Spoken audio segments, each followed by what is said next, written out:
Throughout Elbaf, Oda has begun to reveal Brook's backstory, and it's way more messy than I first thought. But from the details we've gained throughout the last couple chapters, we can start to piece together Brook's backstory. And I think we have way more information that one might think, and we just have to look back in time. I think if we look at the current details we've gotten from Brook's flashback, along with the information we already know about the Rumbar Pirates and Brook's time on Thriller Bark, I think we can piece together most of the story. With the introduction of Esperia Kingdom, Princess Shuri, and King Reuven, I think that Brook's flashback has gotten way more depth. With the mystery of why Esperia fell, along with why Gunko/Princess Shuri killed King Reuven, I think if we connect these two mysteries along with the Rumbar Pirates and Thriller Bark, we can really start to paint a picture. So I think the first thing we need to ask is, why is the kingdom falling, and why does it have anything to do with the world government? Because we know Princess Shuri eventually ends up in the Holy Land. And with the latest details from the chapter, I think it has everything to do with Queen Candel. Queen Candel is introduced as someone from very high status and is apparently a very good fighter as well. And when we look at the Herald flashback from earlier this arc, we can see something very similar to Candel through Estrid. Estrid is attached to Herald by the elders. One thing that Oda keeps bringing up with King Reuven is that he seems stressed out. He seems like he's had it rougher than most, and we can see that his appearance seems to change over time. We can see when Brook is 11, Reuven looks a lot better. He looks more in shape, he looks a lot cleaner, he looks way more fresh, and this is much earlier in his time with Candel. And then when we see current day, or at least 10 years down the line, Reuven looks like he's gone downhill a lot. Even through the dialogue, Reuven seems way closer to Brook 10 years prior when Brook is still younger, and then now in present day, he seems a lot more cold. Ultimately, we know that Reuven is going to be killed at some point in this flashback, and I think one of the main culprits is Candel. Candel has a very suspicious line from this chapter: "I am nothing more than your devoted steel blade." This is very similar to the dialogue that we get from multiple God Knights. We see Summers say he is the dagger of the Holy Land in his speech to Elbaf. We also get Gunko introduced as God Steel on God Valley. God Steel is the first pact with Emu. Herald is given this status when he goes to the Holy Land, and Shanks was also a steel blade. So it's very interesting that Candel comes from very high status, she's a very good fighter,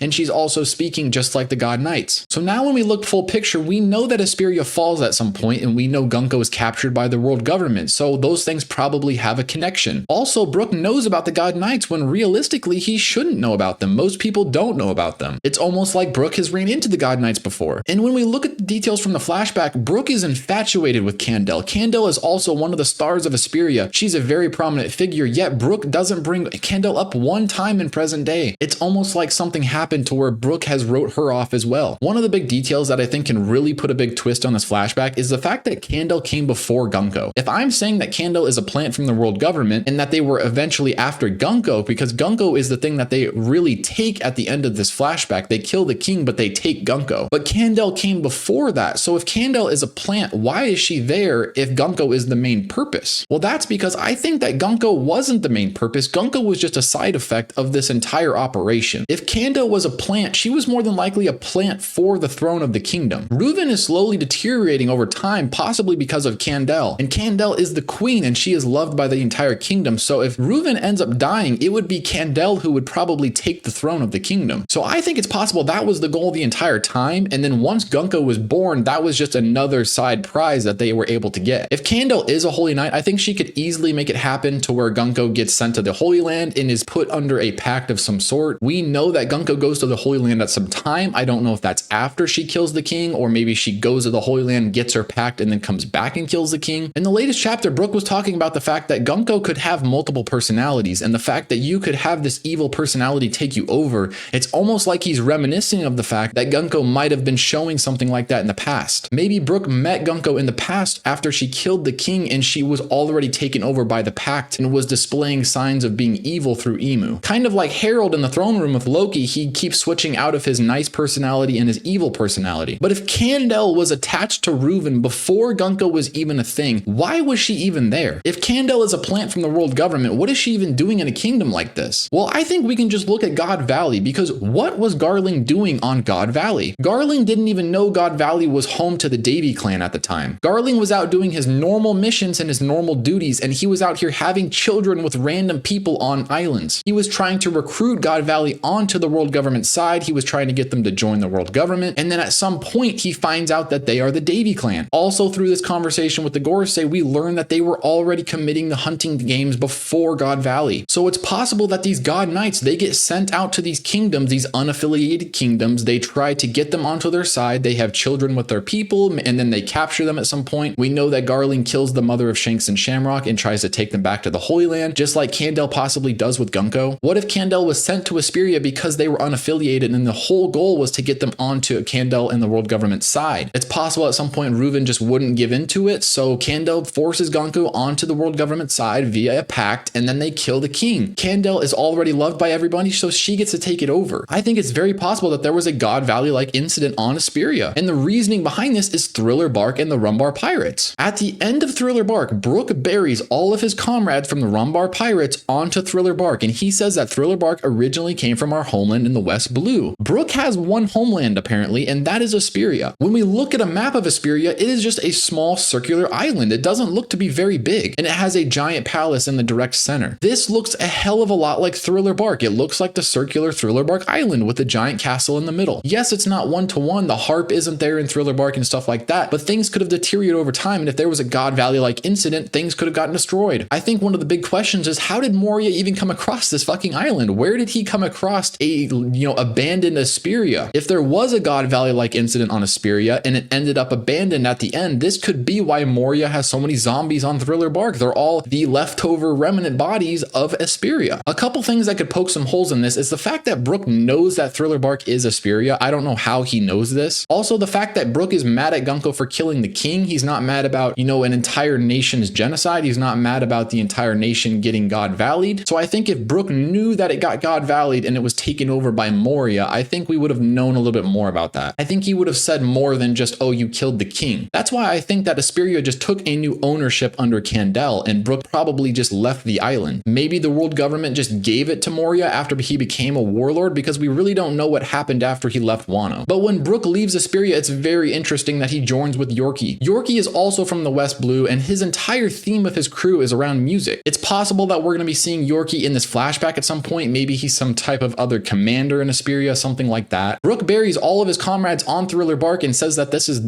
our homeland, so it seems like all of the crewmates are from Esperia. And what do you know? All of them seem to be able to play instruments. They can all sing, they can all play stuff. Esperia is a music country, so it makes sense that all of the people from Esperia, after Candel took ownership, maybe it got corrupted, they all left and joined this music pirate ship. One thing that's interesting is that Yorkie dies elsewhere. He's the only one that doesn't die on the ship and get buried at Thriller Bark. Yorkie could be an outsider. He could have been a pirate beforehand. He could have wanted to be the captain, and then you have all of these musicians that are basically refugees from Esperia. He goes and creates a crew. So I think this is how we can connect everything together from Brook's flashback into one sort of story. I'd like to know what you have to think about this video down below. Do you think Yorkie is from Esperia? Do you think all of the Rumbar Pirates are from Esperia? What do you think about Candel? Is she from the world government? Do you think a killing games happened on Esperia? I think it's possible. But that's all I got for today's video. Like and subscribe if you enjoyed. See ya.